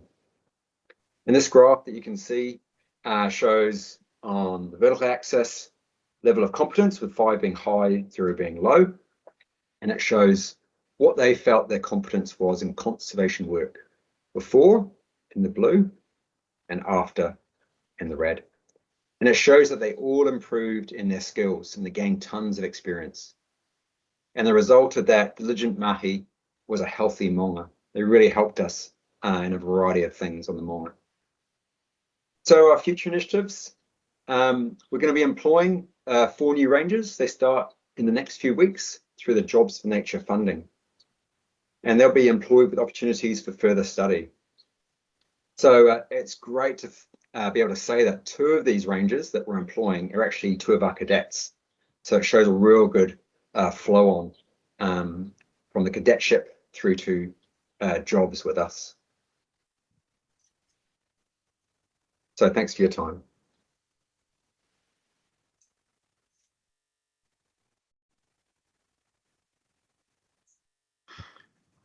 Thank you for sharing, T. Great work.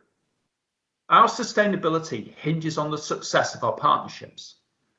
Sustainable Development Goal 17, Partnerships for Goals, aligns to our strategic objective that productive partnerships are a feature of our success. And again, this year, as with previous years, we've enjoyed excellent technical advice, financial support and generosity from our key partners and our community, including iwi, community funders, corporate, local and central government. The importance of strong community partnerships was celebrated at our recent annual Volunteer Appreciation Day, a celebration of our volunteers and their wonderful contribution to the maunga. On the day, our stories range from 1998 to the present day, acknowledging the dedication of those present, those who have gone before, and sadly, those no longer with us. I'd now like to invite Leon, Ricky Lee, and Graham Parker to share with you some of our main mahi in relation to our partners. Over to you, T.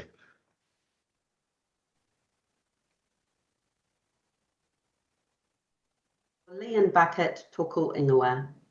I am the volunteer coordinator at Sanctuary Mountain Maungatautari and have been in this role for approximately 11 months. Today I will briefly talk about volunteers at Sanctuary Mountain Maungatautari and the direct relationship with South Development Goal number 17. Productive partnerships are a feature of our success, and volunteers are a fundamental element of these productive partnerships.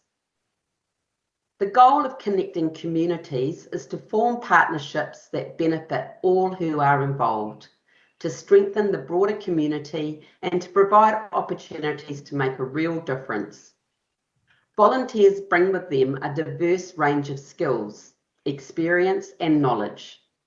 This contributes to an ever-growing treasure of cherished and valuable practices that, when shared, not only helps connect people, but also promotes collaboration. Raising awareness about Sanctuary Mountain Maungatautari's cause, its profile and what we do, assists with driving social change. It creates specific messages centred around conservation and how we can all be active in safeguarding our precious taonga. Building strong relationships within the community contributes to supporting others in a respectful and trusting manner. The sense of pride is adopted and shared, therefore expanding the conscious activities of not only the individual, but also the community. Opportunities are provided for social inclusion, skills development, and potential routes to employment. Volunteering in an environment that promotes social interactions, opportunities to connect to nature, the learning and sharing of knowledge, the possibility of forming friendships, and knowing that you are making a positive difference has countless advantages that include good health and well-being. Our volunteers are incredibly generous people who give up their time to help restore Maungatautari. They are the life force of our project. Moving forward, Sanctuary Mountain Maungatautari currently has 25 active volunteer teams, all of which are appointed a team advisor. Our active volunteer numbers have altered considerably. Moving to an online database has contributed greatly to capturing accuracy with details that allow movement. 6 additional teams have been created to cater for the ever-increasing number of jobs that are required to be undertaken on and around the Maunga. Monthly volunteer hours on average have increased to 1,000 per month, with the previous average hours sitting at 700 per month. By creating more teams and increasing volunteer numbers, this will not only boost the number of volunteer hours annually, but it will also assist with spreading the Māori and the mana of the Maunga even further. Moving on to slide 3. Here you will see a number of pictures of some of our volunteers that are at work on the Maunga. We have a large number of volunteers sitting at around about 200 at the moment, and these are some of the volunteers that I've managed to capture. You'll see all of them are actually smiling and look like they're having a really great time. A lot of these volunteers I've actually recruited just through pure coincidence of meeting them in the forest, and also some of them are recruited through their own interest in contacting me. You will find Ringi, who was up in the top left-hand corner. She is just a delightful lady and so happy to have her on board. She came on board to help Neville, who is just below Ringi there in the orange vest.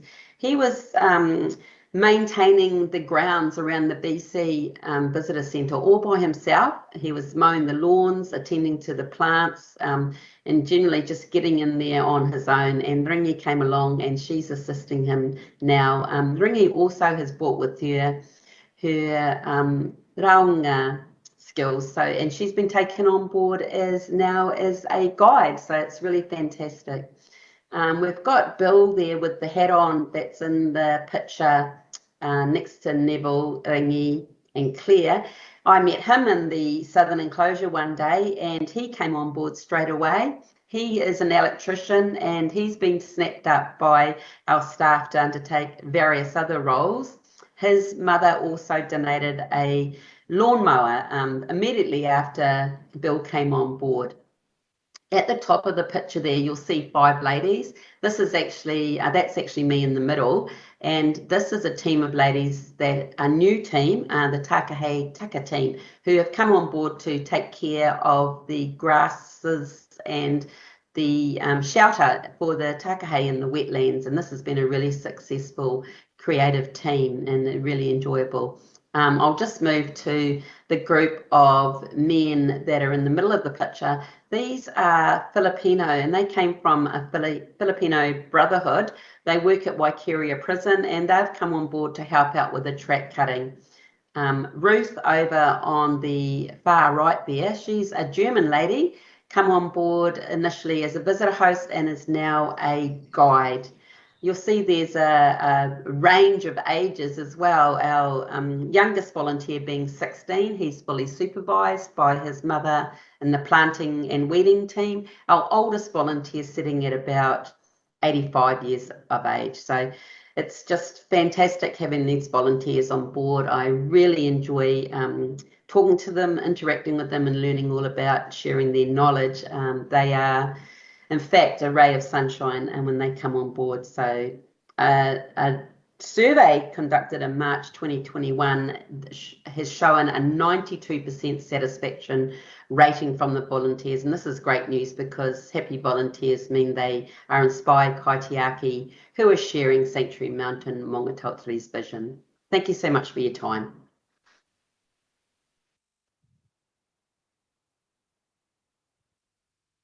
Tēnā koutou katoa.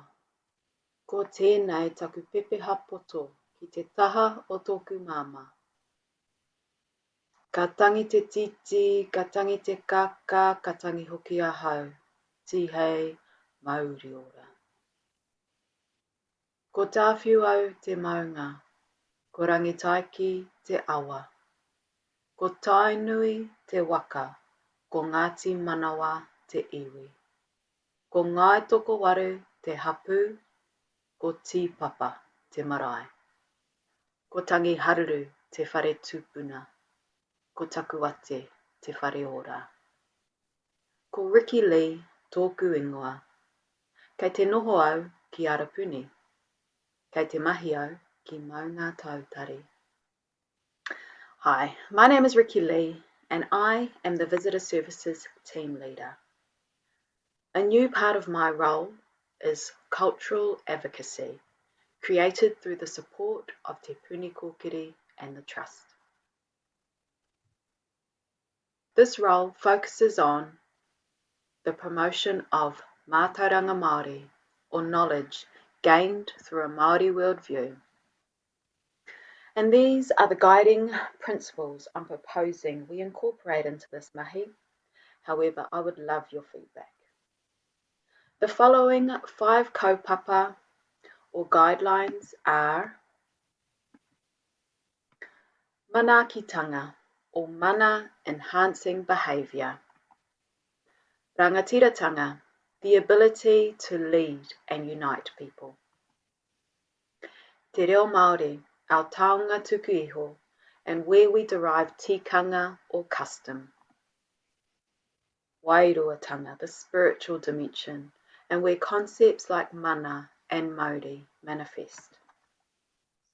And whakapapa, which is our connection to the mātauranga continuum. The kaupapa comes to life through te wānanga o Raukawa tuition in a kaitiakitanga pūtai ao heke, or diploma in environmental management. The results so far can be seen in a kohinga mahara assignment that includes a hypothetical oral history project. This will be helpful in local history storytelling, which is a big focus for our education program moving forward. Kohinga mahara can also be reflected through mahi toi, or traditional Māori art, and stories to be told in our new education building. Through tukutuku panels, created out of kia fibre like so. Here we have a catalyst opportunity for our people to come together, weave our stories and help shape this community asset. My current and last assignment for this heke is Ngā Take Taiao, which considers our environmental crises and pressure put on taonga species like kiwi. This visual diary discusses the national effort put into saving the kiwi and how Maungatautari is playing a crucial role in bringing the species back from the brink of extinction. Indeed, there is plenty of work to be done, or as the saying goes, mahi a te mahi. And I'm really excited to be working in this space with iwi, mana whenua, and our Kaimanaki team. I'd like to finish this presentation with a whakatauki regarding the riroriro, or grey warbler, who is a humble, hard-working manu, fostering pipi wharauroa, or shining cuckoo, as well as its own. This saying is about being present in our taiao, or environment, and being accounted for. Or in other words, I hea koe I tangihanga o te riroriro. Where were you when the riroriro was singing? Thank you.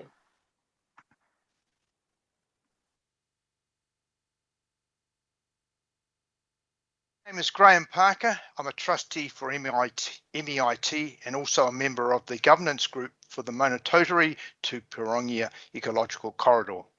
This project was established to extend the halo effect of 3 very successful Waipa community projects: Sanctuary Mountain Maungatautari, the Pirongia Te Arokahu Restoration Society, and the Lower Mangapiko Stream Care Group. These 3 projects have partnered with iwi and hapu from within the catchment, landowners, and local government. And this group has subsequently gained support from central government.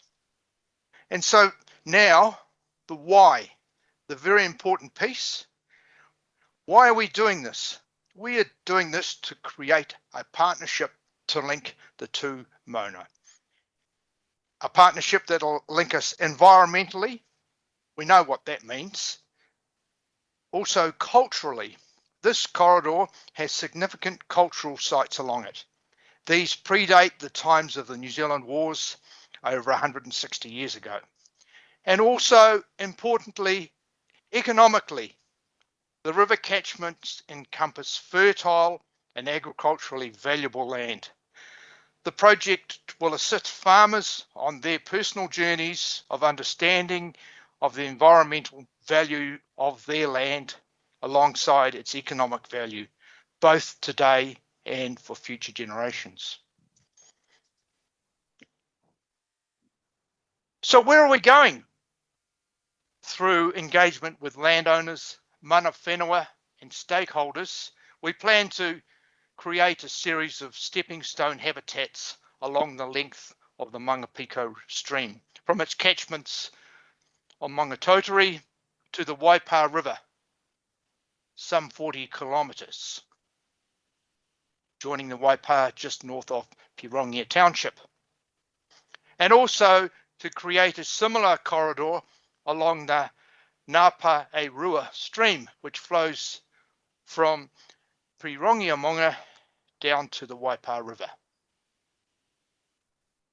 And also to identify and, as appropriate, restore cultural sites within the catchment areas and to implement erosion, weed and pest control programs as part of the habitat planning. Predator-free Te Awamutu is an early spin-off from this project. So what stage are we at now? We've been fortunate enough to gain Jobs for Nature funding for the period from 2021 to 2026 to work with our project partners to employ a project coordinator and a Matarangi Māori facilitator to restore 5 cultural sites, to construct a minimum of 10 kilometres fencing along the waterways, and to establish and maintain some 16 hectares of riparian planting, which will be around 32,000 plants. To undertake with Waikato Regional Council stream erosion work, and to establish predator control habitats in the area, as well as measuring by undertaking water quality monitoring at burnt count surveys along the waterways. Now, without the work undertaken by volunteers and staff from 3 community projects, Maungatautari, Pirongia and Mangapiko, this project would not have been conceived, let alone have received the support and funding it has been promised. Thank you everyone for your mahi thus far. We encourage your involvement and look forward to reporting on progress. Thank you.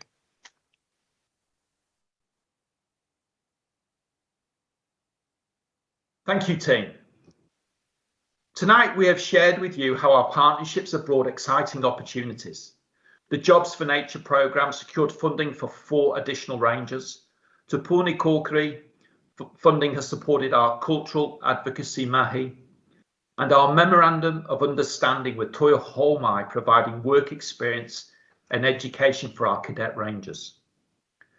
Our partnerships have also brought new innovations, including the design of a pilot to test a market-based approach to conservation financing. This has been in partnership with Trust Waikato, Well Energy Trust, DV Bryant and ECOS. We've also reimagined wellbeing with the introduction of 3 pilots: Nature Connect, Forest Flow, and in partnership with the Waipa District Council, a corporate wellbeing programme. In support of this wellbeing work, we have also partnered with Huber Social and the Waikato Impact Hub. Together, we will monitor the positive impact the Maunga is having on the wellbeing of individuals, groups, and our communities. As you have seen, partnerships will also enable the Maunga to connect to our surrounding landscapes via the Maungatautari to Pirongia ecological corridor. In 2020, we have also started to work with our landowners, Waikato Regional Council, Waikato Catchment Ecological Enhancement Trust, Waikato River Authority and riparian developments to establish biodiversity corridors through the riparian planting of waterways emanating from the Maunga. So looking ahead, we are also excited about the future and the prospect of opening our education centre in 2022. Significant contributions from Trust Waikato and Lotteries Environment and Heritage Fund have made this project a reality. The education centre will also provide an opportunity for an interactive Kakapo visitor experience. Ongoing fence trials by the Kakapo Recovery Group show promise, and we are working closely with our partners to establish a date for Kakapo translocation in late 2022. Work to date on this project has been supported by our iwi partners, corporate partners Mother Earth and Waipa District Council. Roll on 2022. So in summary, through our partnerships, we are delivering our theory of change and contributing to a region where Maungatautari Maunga is a sacred source of spiritual pride and prestige for mana whenua and our wider Waikato communities. Endangered native fauna, waterways and flora are healthy and thriving. Forest recreational activities will be enhancing the physical, mental and spiritual well-being of our communities. Mana whenua will be actively connecting and using their land for social, cultural and economic well-being. Jobs are being created with conservation, education and tourism, contributing to the Waikato economy by telling our ecological and cultural story. And finally, our tamariki will understand their role as future kaitiaki. Kia ora, everybody. I'd now like to open the floor up for any questions. Thank you.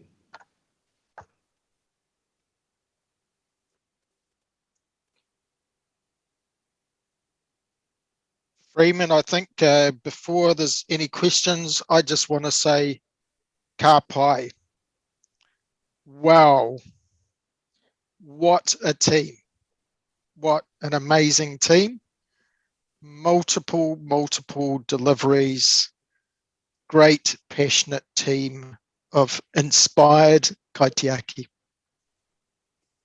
We've got a business that is truly and authentically delivering on multiple fronts.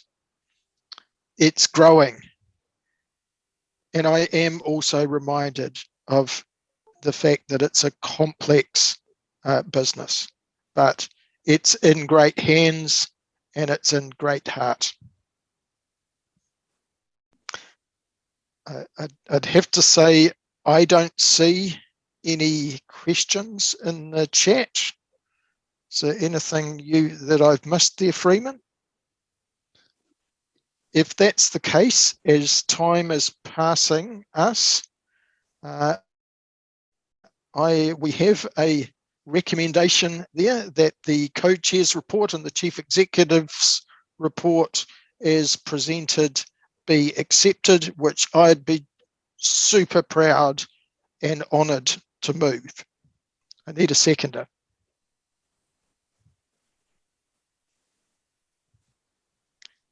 Oh, no, I certainly second that. So Andrew has seconded that. Yep. All in favour, say aye. Aye. Against, no, carried. So that brings us to item 8, acknowledgements. And it's fair for me to observe it that it's at this time it's pretty hard to shake hands and give gifts as we remain in the lockdown levels that we all are. And I do note that when we're able, we'll hold appropriate in-person events to grow on these acknowledgements. Firstly, item 8.1, Poto, Kaituha, Kaituo. Kia ora, Don. Kia ora, Don. Yes, it's always a great part of the evening where we get to thank those who have been really special to us over this past year. And it is my privilege to be the kaituo and to thank our departing trustees, actually, and we have 2. The first is Marianne, who's been involved in the project right from the get-go. She's been a strong supporter, running around in the bush doing tracking lines and doing whatever she was asked to do. She then continued to give her time and energy as a community trustee from 2014 to last year. She was also a lead coordinator within the visitor centre, stocking the shop and making our visitors really welcome. Marianne, I hope you're listening tonight, but we were very fortunate to have you here so long, and we know that the maunga will always be dear to your heart. Tēnei te mihi kia koe. We shall have to catch up and have coffee sometime so we can give you your gift. And the second mihi goes to Rahui. He sends his apologies because he couldn't get in tonight. There were a lot of people who just couldn't get into the Zoom link tonight, so he sends his apology by text message. And he also retired last year as a mana whenua trustee. And from the inception, again, of the kaupapa, he's always been an avid supporter. Rahui's specialty is in bringing people together, reminding the whole community of the importance of this beautiful maunga, the rich history that she cradles, and how fortunate we are all to be a part of her. I say her, some others say him, I say her. So apologies from Rahui tonight, but we were very fortunate that Harry stepped in and carried the karakia for us tonight. So kia koe Rahui, tēnei te mihi, manaki kia koe. So that was very simple. Don? So it's now my privilege to award the Kotuku Rangatahi, the White Heron Award. Now, just to pause and reflect on this award, we all know that Kotuku, they're rare and they're beautiful. A white heron's visit is rare and it's very special. So this award honours long-standing, exceptional volunteering service of someone rare, special, and beautiful. So with the support of volunteers, staff, and the MEIT board, this year's Kotuku Rangatahi Award goes to Ellie Tyree. Ellie, for my part, you have always been associated with this project, and the citation says that in 1998, Ellie volunteered, inspired by the vision, which was to become Sanctuary Mountain Maungatautari. And in early June 2004, Ellie was employed by the then operations manager, Pim DeMonkey. I met Pim about six months ago, and he asked me to remember him to you. It would be fair to say that Ellie learnt on the job. Tasks were many and varied, from administration to transporting track cutter gear along the tracks in a four-wheel drive. To quote Ellie, I was like Pim's PA without the PA wages. So, and then in 2012, Ellie moved with the team to the visitor centre at Tardy Road. Since then, Ellie has been the person who's been responsible for coordinating over 18,600 volunteers hours, or 9 full-time equivalents per annum. This has saved Sanctuary Mountain $2,873,000. Ellie was the one who formed those 25 teams of volunteers. I think more than that, Ellie's been the glue that's held those teams together. Ellie, a truly inspired kaitiaki.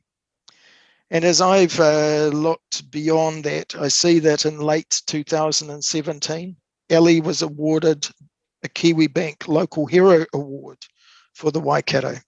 An award for selfless, optimistic, and generous citizens who are honoured for their service to our community. Ellie, you have selflessly, lovingly, and with dedication contributed to our project over a very long period of time. And might I say, at a personal level, you have been one of those constant faces of this project right from the late 90s. I also remember you and your face at the Alpha Street office. I was walked past there just a couple of weeks back, and I still see the mural on the wall there. And you have been synonymous with this project. For me, part of the life of the project.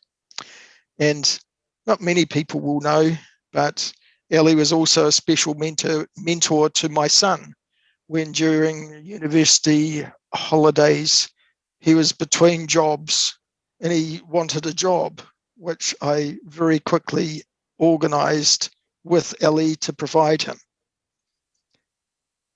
Now, I think it's 7 years on, that son, he's now working in London, but he remembers that job.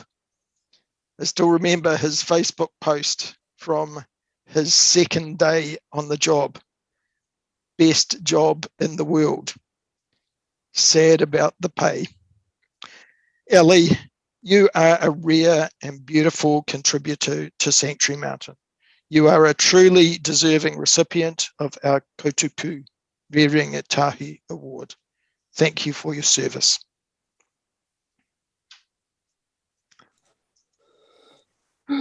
With that, I'd love to be hugging Ellie and saying thank you and passing that award to her. I hope she's in the audience. I can't tell whether Ellie is or not. I just know that there's 50 to 55 participants there. So thank you, Ellie. And now pass, I think, back to Freeman for volunteer acknowledgements by Leanne. Kia ora, Don. Thank you for that. Yes, team. So we've pre-recorded our volunteer awards, which I'll just play for us all now. Kia ora.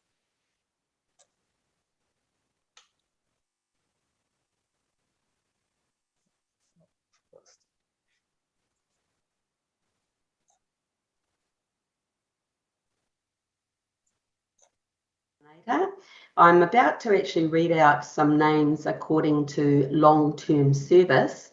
I've broken them up into 3 groups. So the first one I'll be reading out is for volunteers that are still active, still working at Sanctuary Mountain Maungatautari and have been there for 15 years plus. The names will be read out in alphabetical order, first name first. So I'll start with the 15 years plus active volunteers. I have Beverly Hill, Brian Walton, Bruce Dean, Brian and Nanette Jenkin, Carol DeHaas, David Manns, Elaine Parkinson, Fiona Jokovic, George Dingle, Graham Mail, Graham Parker, Graham Scott, Heather Bunting, Heidi Wheatley, Jan Olson, John MacArthur, John Younger, Neville Holgate, Noel Thomason, Nola and Karina Griggs Tamaki, Norman Thompson, Richard Johnston, Ron Guest, Rosaline Sybil, Rosie Dellinger, Sue Reed, Thelma Johnson, Tony and Sally Wilding, and Viv Clark. Thank you so much for your support, your time and consideration, and the years that you've put into volunteering at Sanctuary Mountain Maungatautari. The next group I'll move on to is for current active volunteers that have been working at Sanctuary Mountain Maungatautari for 10 years up to 15 years. Again, the names will be in order, first name alphabetically. 10 to 15 years volunteers, I have Ashley Reed, Barbara Adams, Belinda Cooper, Brian Bowell, Bruce Scott, Chris Gardner, Claire Ravenscroft, Colleen Leckie, Graham Guilford, Jan Salmon, Joss and Nev Dawkins, Jock Clayton, Linda Webster, Neil Smith, Nigel McCarter, Pat Quinn, Paul Drage, Rob Beaumont, Rod Miller, Ross Martin, Ruth Etches, Sabine Parle, Scott Wilson, and Vicky Papa. Thank you so much for your terms and consideration and support with your volunteering as well. The last group I will read out is for volunteers, active volunteers that have been working at the Maunga from 5 to 10 years. Once again, in alphabetical order, first names first.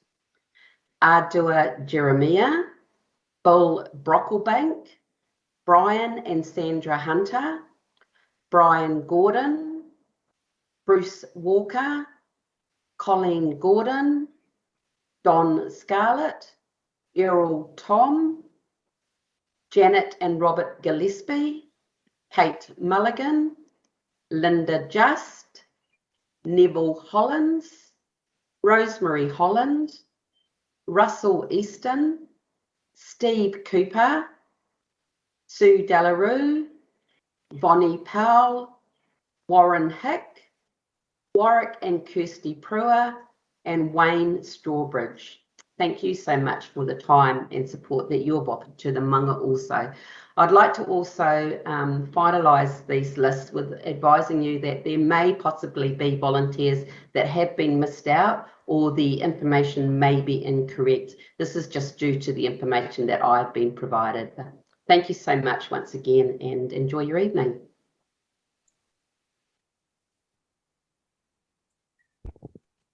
Kia Kia ora, Leon.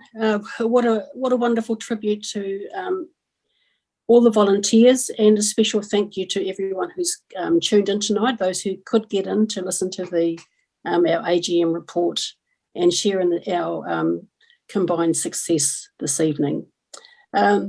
It's very moving actually when you hear how long some of our seniors have been working, on the Maunga and doing it all with love. So very grateful to everybody. Well, this is the end of the evening. It's been a lovely evening despite a couple of little IT hiccups. Thank you, Maureen, for taking our minutes, and everybody who's come in. Graham for delivering our finances, and everybody else too. So we're going to move on now. Is there anything else, Don, that we need to cover off before we do the final? I think that's everything from me. I'm just tautoko what you've just said. I'm very proud on behalf of the board, proud on behalf of the inspired kaitiaki, all of whom are present here and those who aren't present. Kia ora koutou. Wonderful. Freeman's going to mute everybody except for Bodhi. Bodhi is going to lead us in our waiata tonight. And he's going to put the words up as well, Freeman. Bodhi, would you like to introduce Te Aroha, please? So that means everyone's allowed to sing at home. Yeah. Turn off your microphones. Freeman, if you have got words, mate, that'd be awesome. You put them up for us.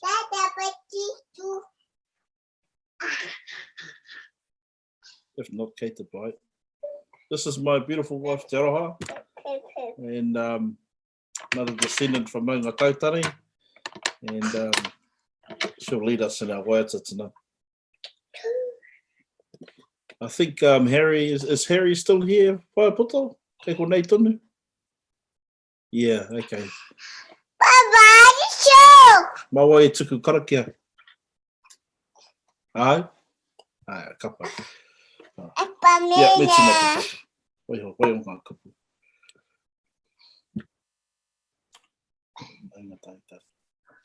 So this waiata is a special waiata from Ngāti Koraki Kahukura.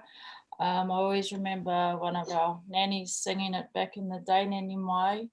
And I remember first hearing it at our Ngāti Koraki reunion back in 1996, where Pohara o Maungatautari came together at Tūranga Waiwai when Tātarangi Kahu was still around. So this is a beautiful waiata that talks about the connection with our mountain and to the river. Yeah, got that. E tiro atu au aroa kauana maunga tautari he maunga tēnei titiro atu au aroha kauana e rua kuringa e te rawa iwe kato hei piriti mai mau e tama ki taku manere e rua kuringa e manuei aho kotahi hei pera urunga kotahi hei awhi mai kotahi hei pera urunga, kotahi hei awhi mai. Tātou karakia whakamutunga mo te pōnei. Kata kina te kawa, kata kina te kawa, kata kina te kawa, ko te kawa nui, ko te kawa roa, ko te kawa whakatike, ko te kawa i āhua mai no tiki o Tarangi. I te pua mai, ko te pū, ko te weu, ko te more, ko te aka, ko te pūkenga, ko te wānga, ko te taura, ko te tauira. Tēnei te awhina ko te awhirangi no te ororo i o matua te kore. I te pua mai, ue nuku i ue rangi. Ka hoho mai te runga ki nui ngā tupurunga, ki runga i ngā tapito, ki runga i ngā kāhui taniwa. Orangi nui e tūnei, ko patua nuku e takatu i honei, tuturu opiti ka maua kia tīna. Tīna. Kaumia hui lea. Tai ki. ki. Tēnā tātou.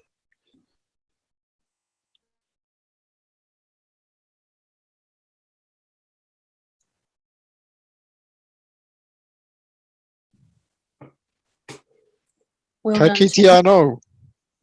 Well done. Thank you, everybody. Pōmari e. Thanks, Pō everybody. mare.